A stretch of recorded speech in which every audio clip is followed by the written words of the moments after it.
Hey everyone, it's Madison Jessiato coming to you once again with the good news. Now, I know there has been so much chaos going on across our country as we head into one of the most critical election years of our lifetimes. You hear a lot of negativity when you turn on the TV nowadays, but the reality is that there's so much great things going on across our country and across the world that we don't nearly hear enough of. So I'm back once again to share some of my favorite good news stories of the week with you. Starting in Tampa Bay, we hear so much negativity specifically around police officers with BLM and all the stuff that's going on. The reality, of course, is that most police officers are really great. And here's a story really highlighting that. A police officer pulls over a woman for a small traffic violation only to find out that she has two young kids in the backseat that had no car seats.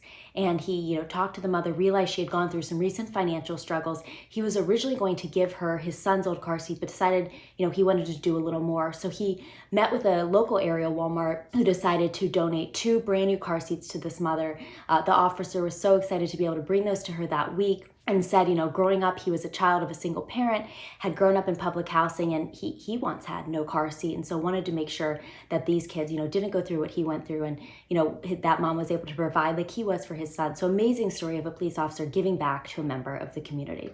And when we talk about giving back, it's not just older people. A lot of young kids now are giving back and doing amazing things throughout this difficult time for people in their communities. And one of those is a young boy coming to us from Memphis, Tennessee, who started his own little sign business, doing an amazing job. Take a look at some of these signs that he's made. But on Sunday decided, he wanted to give back to his church. So he's sitting in church with his mother.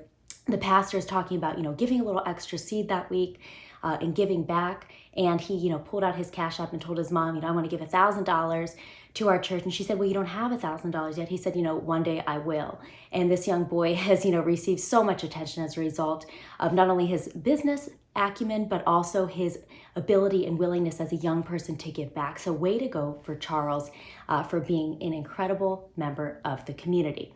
And we talk about community and we talk about COVID-19 and so many people that have come together for good. One company doing a great job right now, Lowe's, they donated $55 million to nonprofit LASC that is now granting anywhere from $5,000 to $20,000 grants to small businesses. We all know small businesses have struggled as a result of COVID-19 and what it's done to our economy and our communities. So this is some wonderful news. And when we talk about COVID-19, we see so many survivors across the country. And I have a really unique story about a woman who was working actually in a COVID unit, really, on the front lines, and ended up passing COVID to her husband. And her husband had a failing kidney as a result. They tested their blood. She was an O blood type. He was an O blood type. She was able to give him a kidney. So she's in the process of saving her husband's life. Amazing story. And again, a very positive story about a COVID-19 survivor. And there's so many great stories out there. Of course, they're not featured all the time. So if you have stories from your community that you haven't seen on the mainstream media, please be sure to share them with us so that we can share them with all of you. And we'll be back soon with more good news.